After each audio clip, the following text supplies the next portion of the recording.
expansion joints. If you look at the floor, suppose you're staying in an independent house, or let's say warehouses, you find those joints which are at the center. You notice this joints start very off. It's just not the ants which enter in, termites also enter into it. Then you have window vents from the outside. Then you have roof joints, bar traps in your bathroom, plumbing outlets, and cable tracks. All these are entry points. The reason being, when there is a lot of moisture in a particular place, and the moisture is not treated, if you don't do your proofing properly, you damp proofing if you do not do properly, you have definitely a problem which makes these things to exist. What are the signs of infestation? How do you find out there is a problem which comes in? So you have swarmers. You have, during the rainy season, you'll find a lot of irritating flying insects which enter into your house. They look like ants, but they have wings. And they enter into the place, they get into lighted areas. Those, when they, after, they hardly stay there for a long time, they pass away very soon. These are, basically we call them the reproductive alates. We call them alates. These are the ones, after finishing with, having mating together, having mated together, they start dropping their wings across. So these swarmers have a lot of, if you see a lot of swarmers and the wings which have been left over, you will definitely know that there is a termite infestation likely to take place, or probably coming from a neighborhood side. Presence of mud shelters on foundations and walls. If you find those mud tubes, see, basically these mud tubes are nothing but shelters for the termites. They are very actively travel from the ground through these mud tubes into a building. And the ones which start gnawing, I will be coming to that a little later. There is an active termite, the one which enters into the place. They are the workers who build these tubes, allow the entire gang to enter in and start making the damage. Stray wings, as I have just now told you, paints will start creating a bubble on your wood. If you have painted a freshly painted place, you will find a lot of bubbles.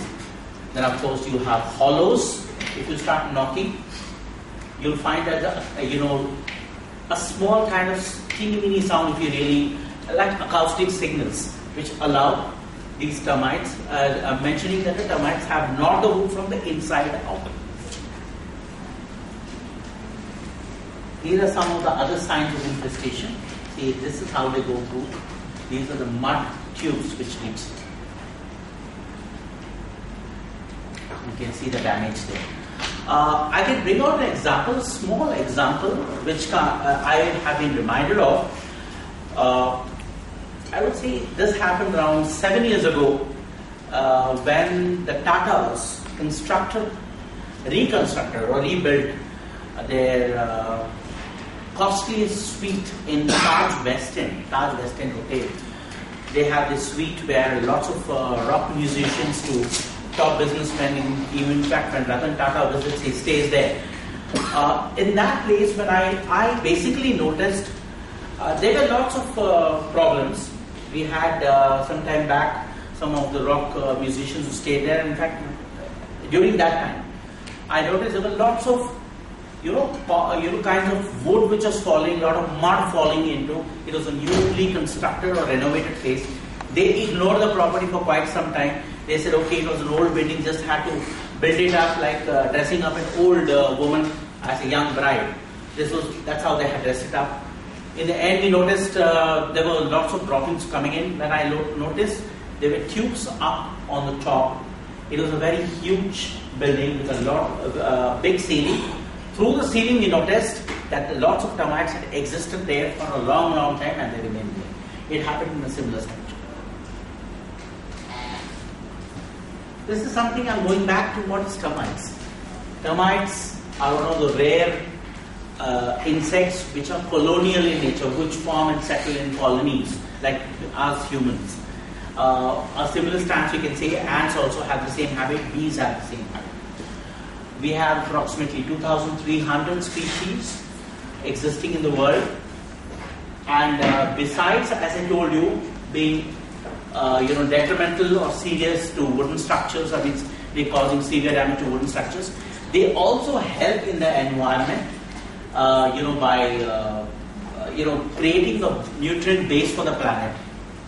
The vegetation is grown because they have this ability to digest a particular part of wood called cellulose. Wood has to have its cellulose and starch. These termites feed only on cellulose. Termites have existed for more than 250 million years. They are supposed to not develop any resistance of any type of pesticides, unlike other insect pests like cockroaches or ants or anything else.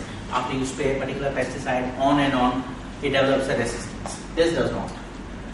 And termite survival is basically, the queen is the major portion. You have queen, who is, we do not call them kings, but you have queens there. And queens are the reproductive body. They reproduce a lot of termites.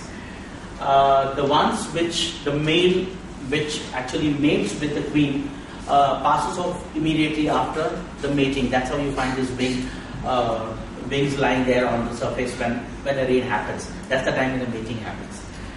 Termites survive basically the ones.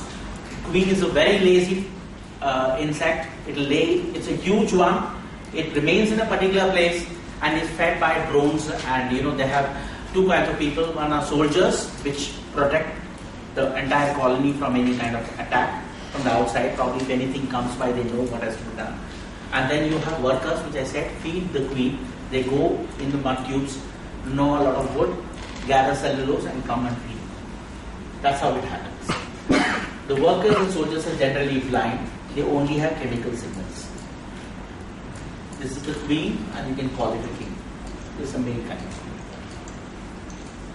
You can see these are the young ones of the termite. You have the workers, which really form the mud tube. They're the most active portion. Then you have the soldiers, which protect the colony. These alates are the reproductive members, which mean.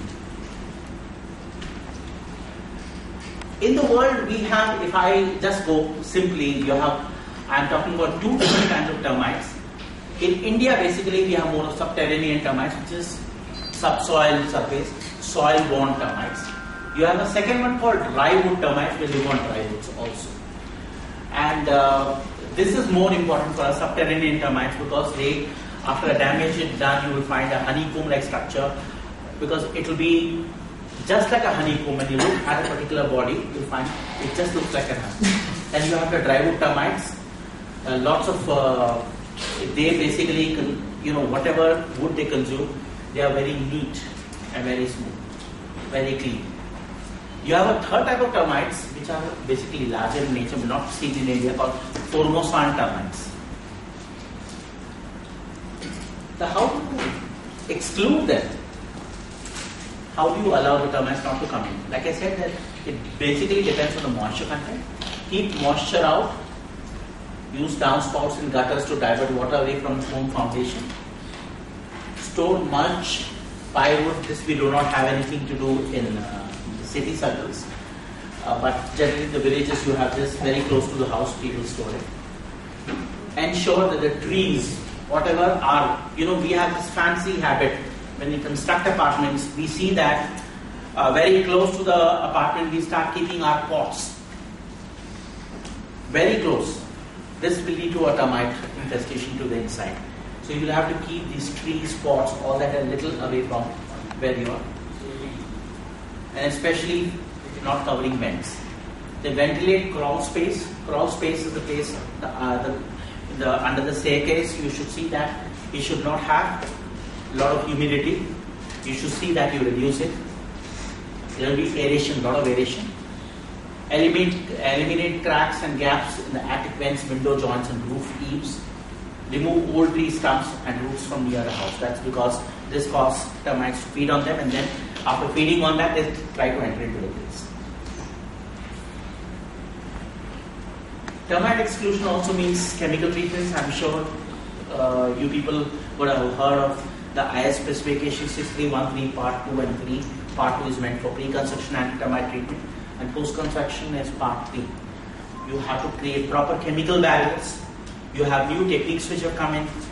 It's just not creating a chemical barrier. There are some insecticides, we call them termiticides, which go deep into the soil, and they, the workers unsuspectingly, they also, when they are removing the soil, separating the soil in order to eat the wood, and they are entering to the place, to the mud cubes, they see to that they also consume a little bit of this unsuspectingly, without knowing that they are going to take this and also damage the entire colony. You have certain insecticides which have come in, which damage the entire colony, and they're very environmental friendly, odorless, and they can be used in any kind of pre-construction treatment areas. Then you have new baiting techniques which is tend to come in India. A few of them have started in India but failed, but you have bigger systems coming up from various proficient pesticide companies. They're bringing in baiting techniques called termite elimination systems. They are dug deep into the soil. The techniques are placed into the soil where the construction happens or towards the site, such that the termites, when they enter in, they are trapped and they are killed. Thank you. Any questions, please? So you've got one of the best experts in termite control. Please go ahead with any question and answers. So is your company limiting itself to eradicating only the termite, not other? No, we are into everything. ISS High-Care, I was telling you, ISS is the facilities, the largest facility provider in the world. But the section of ISS we have called High-Care, which is the pest control division. We are the second largest company in India, and we deal in all kinds of pest control. By any way, you are associated with the Godrej? Godrej High-Care was sold. Godrej was sold to ISS High-Care. Oh, okay. 2 years back, they sold the company. I also want to know with regard to these high rises and all, giving rise to a lot of pigeon nests, which are becoming nuisance. So what are the solutions for that? There are lots of techniques there. You have to mesh the place. That there are machine techniques there. People have brought about kind of gel techniques also which are paid, which of course, if you have, it depends on the surface concern. There are certain tacky substances used to be kept on the sills of balconies, yes. so that they distract the birds away. But the rest, I would say, is meshing and netting. They are, and spikes.